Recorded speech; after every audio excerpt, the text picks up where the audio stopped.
আসসালামু আলাইকুম এভরিওয়ান। যে পরিমাণে গরম পড়েছে ঘরে তো একদম থাকাই যাচ্ছে না, সেই জন্য ভেবেছি আমার দোকানের সামনে একটা মাচা বানাবো বাঁশ দিয়ে। কারেন্ট চলে গেলে এই বাঁশের মাচার মধ্যে এসে বসে থাকলে অনেক বেশি বাতাস লাগবে, কারণ চারিপাশে অনেক বেশি গাছপালা আছে। মাচা বানানোর জন্য আমার হাজবেন্ড বাঁশঝাড় থেকে কিছু বাঁশ কেটে নিয়ে আসলো। এই দিনটা অনেক বেশি গরম ছিল, সেই জন্য ইচ্ছে করছিল এই গরমের মধ্যে আইসক্রিম খাবো। সেই জন্য আমার বোন চলে গিয়েছিল দোকানে আইসক্রিম আনতে, আর আইসক্রিম আনার পরে সবাইকে একটা একটা আইসক্রিম দিল, আর আমি বসে বসে আইসক্রিম খাচ্ছিলাম।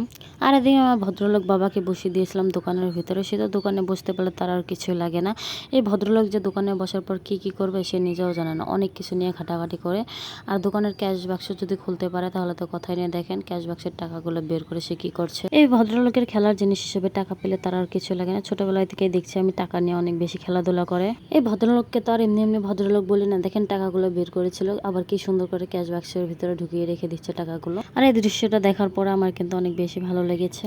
আমি এদিকে বসে বসে আমার বাবাকে টাইম দিচ্ছিলাম, আর অন্যদিকে ফারহানের বাবা বাঁশগুলো ফাটিয়ে মাচা বানানোর প্রস্তুতি শুরু করে দিয়েছে। আমি ছোটবেলায় আমার বাবাকে দেখেছি গরমের দিন আসলে বাসার সামনে এরকম বাঁশ দিয়ে মাচা বানিয়ে দিত, আর আমরা কারেন্ট চলে গেলে এই মাচার উপরে এসে বসে থাকতাম, অনেক ভালো লাগতো।